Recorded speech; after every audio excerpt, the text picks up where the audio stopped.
Esu Kristijonas Vildžiūnas, kino režisierius, muzikantas, gyvenu čia Telmologinio Šešalėlių draustinio pašonėje jau daugiau kaip 10 metų. Čia mano antri namai, kūrybinės dirbtuvės, čia buvo parašyti mano scenarijai keli, nufilmuotas filmas Dainos lapiai, kurio kadrai atspindi šių vietų gamtos grožį. At iš šios aukštumos, iš šio apžvalgos aikštelės aš stebiu migruojančius paukščius, gerves, kaip skrenda į laukus vasarą, ieškoti maisto, grįžta atgal į pelkes, nakvoti, virš galvos suka ratus vanagai, ereliai, aš nežinau, kokie tai paukščiai, iš aukštai nesimato, bet žinau, kad čia yra labai daug retų saugomų paukščių rūšių, yra netoliese kažkur, žinau, gyvena juodasis garnys. Ir kaimas, Šešulėlių kaimas prieš 10 metų jisai buvo tuščias, vadinau jį šešėlėliais, nes nebuvo žmonių ten. Dabar jisai praktiškai kiekvienas namas yra gyvenamas, restauruojama, žmonės atsikėlė, dirbami laukai, ganosi bandos. Visiškai per 10 metų pasikeitusi vieta.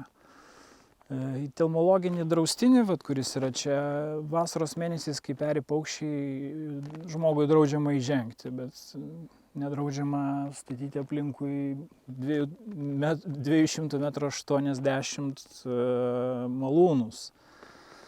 Ir įdomu, kaip tie paukščiai pasakys savo jaunikliams besimokančiams skraidyti, kad neskriskit už Telmologinio draustinio ribų, nes ten yra malūnai. Jų, žinoma, nieks neatsiklausė ir neatsiklausė, kaip suprantu, ir žmonių. Ir aš apie tai sužinojau iš kaimynų, kiti kaimynai iš kaimynų, vieni iš kitų sužinojom, kad toks projektas yra. Visi kalbam apie ekologiją, kas yra ekologija, nes aš apie ekologiją kalbėjau dar savo filmų 2006 metais Aš esi tu. Man tai yra žmogaus ir gamtos ryšys ir pats žodis, kilęs iš graikų kalbos, reiškia gyvenamą vietą, buveinę. Ir nuo to viskas ir prasideda, ekologija prasideda nuo vietos, nuo buveinės, o ne nuo globalumo. Ir iš tikrųjų ši vieta ir ši buveinė tai yra labai svarbus ekologinis dėmuo. Šalia to, kad mes kalbam apie atsinaujinančią energetiką, nes visi kalba, kas yra ekologija. Ekologija visiems yra perdirbamos atliekos, yra atsinaujinanti energetika, taip. Ir vis dėlto tokio masto, tokio galingumo, tokio tankio parko Lietuvoje analogijų nėra ir gal net ne tik Lietuvoje. Ir tai visom prasmėm yra eksperimentas šiai vietai. Ir mano nuomonė, tai Lietuva be abejo privalo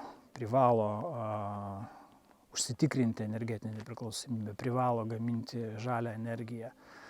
Bet aš mąstau visą laiką nuo šios aukštumos, aš mąstau apie balansą, apie pusiausvyrą, apie tai, kas yra lokalu ir ką svarbu išsaugoti ir tai, kas yra globalu Lietuvos mastu. Nuo to labai kviečiu vystytojus ir aplinkosaugininkus ir rajono vadovybę susimastyti, kad šis balansas jokių būdų nebūtų pažeistas ir kad žmonių teisė gyventi,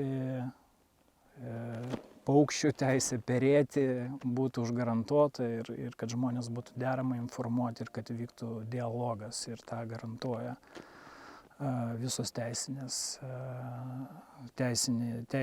pagrindai tam yra. Lietuva yra Europos šalis ir mes privalom būti civilizuoti ir diskutuoti.